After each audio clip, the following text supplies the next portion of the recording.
Napoleon's gaze remained fixed on the horizon, where the British forces under the command of the Duke of Wellington were assembling, their red coats forming a stark contrast against the muddy fields of Waterloo. To Napoleon, the sight of his enemy was both a challenge and a reminder of how much was at stake. This battle was not just a fight for territory, it was a fight for his legacy, his reign, and his vision of a unified Europe under French rule. The sounds of artillery fire echoed across the battlefield as Napoleon rode through the ranks of his troops. His presence brought a surge of energy to the soldiers, many of whom had followed him from the earliest days of the Revolution. They were still loyal, still believed in the idea of the empire Napoleon had once promised them, a France that would stand above all others. But Napoleon knew the truth. His army, though brave, was outnumbered, and the harsh realities of war were beginning to show. The battle raged on through the day, and as the sun began to set, the outcome seemed uncertain. Napoleon's troops had pushed forward, but they faced fierce resistance. The British forces, fortified by the arrival of Prussian reinforcements, held firm. The once glorious Imperial Guard, Napoleon's elite soldiers, were now struggling to hold their ground. Napoleon rode to the front lines, his uniform soaked with sweat and the dust of battle. His mind raced, considering every possible strategy to turn the tide. But as he looked out over the battlefield, he knew deep down that this would be his final stand. He had fought too many wars, made too many sacrifices, and lived too many years in the shadows of his own greatness. His ambition had led him to unimaginable heights, but it had also brought him to the edge of ruin. As the night fell, the sound of cannon fire grew fainter, replaced by the desperate cries of wounded soldiers and the heavy silence that followed the exhaustion of battle. Napoleon paused for a moment, a rare moment of clarity amidst the chaos.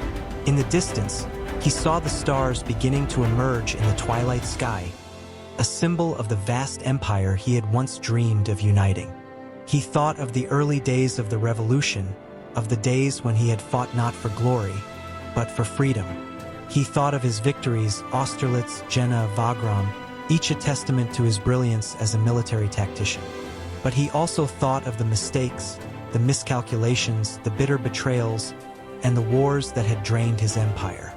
He thought of the people who had followed him, the soldiers who had believed in him, and the civilians who had suffered under the weight of his ambition. And now, here he was, surrounded by defeat, his empire crumbling, his dreams slipping away with every passing moment.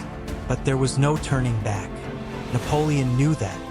He had gambled everything, and now the price was to be paid. As the dawn of June 19th broke over the battlefield, it became clear that the Battle of Waterloo had been lost. Napoleon, with his army broken and his plans in ruins, had no choice but to surrender. The dreams of a French empire stretching from the Pyrenees to the Russian steppe were shattered. Exiled once more, this time to the remote island of St. Helena in the South Atlantic, Napoleon's final days were spent in quiet reflection. He would never see France again. His grand vision of Europe, reshaped under his rule, was now a distant memory. But Napoleon, ever the soldier, never lost his resolve. In his final days, he continued to write, to strategize, to speak of the future. His legacy, though now a footnote in history, would live on. His impact on Europe, on warfare, and on the world would not fade so easily.